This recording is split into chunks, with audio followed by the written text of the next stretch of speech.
Hello नमस्कार साथियों। देखिए आज आप लोगों का 3 दिसंबर है और 3 दिसंबर को हम लोग मेंस के आंसर राइटिंग के अंतर्गत जो हमारा प्रोग्राम चल रहा है उसके अंतर्गत जीएस पेपर फर्स्ट के क्वेश्चन को देखेंगे।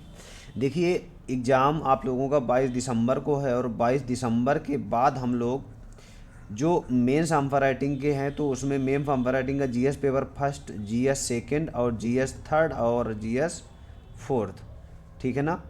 तो इनके हम लोग क्या करेंगे, टेलीग्राम में अलग से ग्रुप बना लेंगे और सभी के दो दो क्वेश्चन या तीन तीन क्वेश्चन को डेली डिस्कस करेंगे। संडे को क्या रहेगा हमारा, संडे को हम पूरा कंपाइलेशन जैसे लाइव टेस्ट होता है, जैसे एग्ज़ाम आपका होता है वैसे कराएंगे, ठीक है ना। उसके बाद हमारा मेंस आंसर राइटिंग में ऑप्शनल पेपर जीएस पेपर 5 और जीएस पेपर 6 के बारे में भी क्या करेंगे, क्वेश्चन को एक ग्रुप बना लेंगे। तो बहुत अच्छे से हम लोग क्वेश्चन को कवर करेंगे। ये समझिए डेली हम लोग 8 से 10 क्वेश्चनों का क्या करेंगे, रिवाइज करेंगे। धीरे धीरे हम लोग क्वेश्चनों की संख्या को क्या करेंगे, बढ़ाएंगे। ये समझिए कि फिर बाद में जब मैं एग्ज़ाम का आपका मेंस एग्ज़ाम हो जाएगा तो डेली आपको 20-20 जैसे आपका एग्ज़ाम आयोग में होता है, सुबह 20 क्वेश्चन और शाम को 20 क्वेश्चन, ये आप समझिए, तभी आप लोगों की प्रैक्टिस हो पाएगी। तो चलिए हम लोग आज मॉडल आंसर देख लेंगे।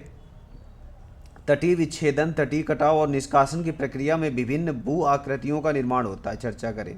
तटीय विच्छेदन आपने देखा होगा, ये जैसे कोई नदी बह रही है लेकिन इसमें समुद्र की बात हो रहा है तो समुद्र में कई सारी प्रक्रियाएं होती हैं, तो उसी के बारे में ये क्वेश्चन दिया है। देखिए थोड़ा सा आपको क्या करना है कि यहाँ पर आपका इंट्रो लिख देना है, उसके बाद मॉडल आंसर में बॉडी बना देना और लास्ट में वे फॉरवर्ड लिख देना है।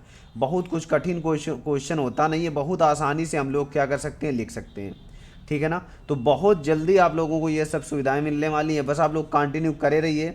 मेंस में मैं आपको फिर बता दे रहा हूँ कि आपको अन्य जगह जो अन्य आपके जो चैनल्स हैं हर जगह आपको क्या बना दिया जाता है, मॉडल आंसर दिया जाता है, लेकिन यहाँ पर आपको फुल आंसर वो भी डायग्राम सहित से दिया जाएगा।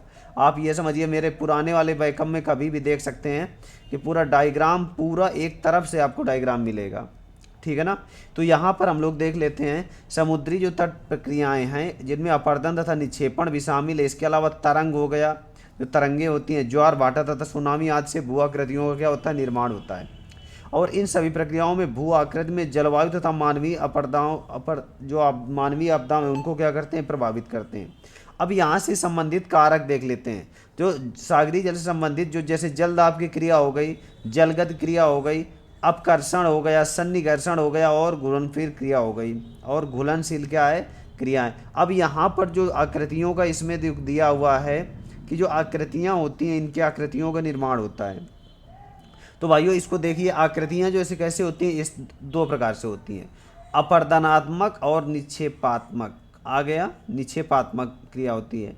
तो इसमें से जैसे अपर्दन रूप में तटीय क्लिफ हो गया, कंदरा आपने देखा होगा जैसे जैसे आती है, मेहराब हो गया, स्टैक हो गया, फ्योर तट हो गया, ये सभी आकृतियाँ बनती हैं कि नहीं बनती।